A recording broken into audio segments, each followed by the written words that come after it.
We are Onyx Imaging. We are the highest rated and most reviewed printer service center in Oklahoma. Hey there YouTubers, it's your girl Brett over here at Onyx. Today I am going to show you how to print a supply status page on a Brother HL2770dw.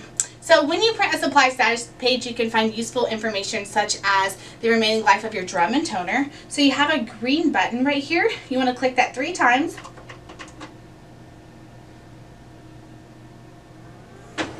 Okay, then your ready button should blink a couple times, and then your printer will then print out the supply status page.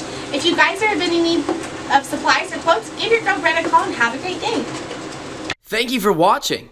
If you're interested in how you can receive free labor on all of your service calls, as well as how to qualify for free printer upgrades, contact us today. We are here for all of your printer and office supply needs.